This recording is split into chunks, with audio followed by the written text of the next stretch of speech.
بسم اللہ الرحمن الرحیم بسم اللہ الرحمن الرحیم۔ شروع اللہ کے نام سے جو بڑا مہربان نہایت رحم والا ہے۔ الحمدللہ رب العالمین، سبھی تعریفیں اللہ کے لیے ہے۔ آج دنیا کا ہر انسان بڑے بڑی پریشانیوں میں مبتلا ہے۔ پریشانیوں میں کیسے مبتلا ہے کہ کوئی گھر کی پریشانیوں میں مبتلا ہے، کسی کا کاروبار نہیں چل رہا، کسی کو بڑی بڑی اللہ نے بیماری دے رکھی ہے۔ تو دنیا کا کوئی ایسا انسان نہیں ہے جس کے پاس پریشانی نہ ہو، ہر انسان بڑی بڑی پریشانیوں میں مبتلا ہے۔ اس کی وجہ کیا ہے؟ آخر کسی نے سوچا نہیں کہ وجہ کیا ہے۔ جب ہمارے پاس کوئی پریشانی آ جاتی ہے تو ہم اس کی پریشانی کا حل ڈھونڈنے لگ جاتے ہیں، بیمار ہو جاتے ہیں، ڈاکٹر کے پاس علاج کرانے جانے لگ جاتے ہیں، لیکن اس کے اندر کی تحقیق نہیں کرتے کہ آخر یہ پریشانی اللہ کی طرف سے ہمارے اوپر کیوں آ رہی ہے۔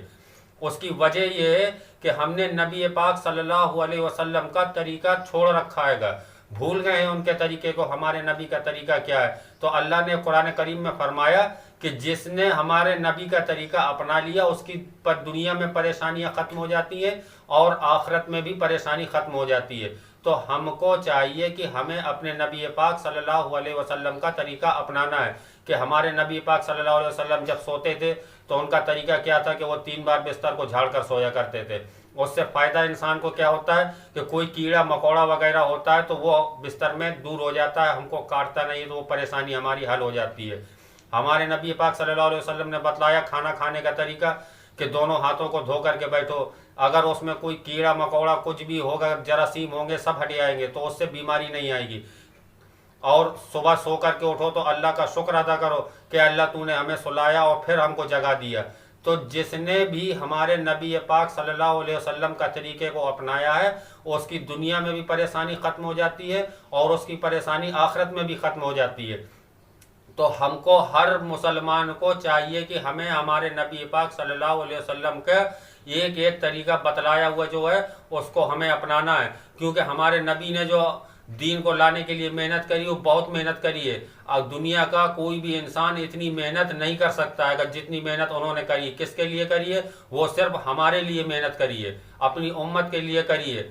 اگر آخرت میں بھی وہ فکر کریں گے تو کس کی کریں گے؟ اپنی نہیں کریں گے، اپنی امت کی فکر کریں گے۔ تو امت کو بھی چاہیے کہ اپنے نبی کے طریقے کو اپنائے اور ان کے طریقے پر چلے۔ اگر وہ نہیں چلے گا تو دنیا میں بھی برباد رہے گا اور آخرت میں بھی برباد رہے گا۔ تو جتنا بھی طریقہ ہے وہ جیسے سو کر کے اٹھنا، سونا، جاگنا، بازار میں چلنا، ہمارے نبی نے بازار میں جانے کو منع فرمایا کہ بغیر ضرورت بازار میں نہ جایا جائے۔ اگر بازار میں بغیر ضرورت جاؤ گے وہاں پہ الٹی سیدھی چیزیں ہوتی ہیں، اس پہ نگاہ پڑے گی، آپ گنہگار ہو جاؤ گے۔ تو اس لیے جو بھی طریقہ ہمارے نبی پاک صلی اللہ علیہ وسلم نے بتلایا ہے ہم کو ایک ایک طریقے پر چلنا ہے، ان کی ایک ایک سنت پر عمل کرنا ہے، اور اللہ نے جو حکم ہم کو دے دیا اس حکم کے مطابق ہم کو دنیا میں اپنی زندگی کو گزارنا ہے۔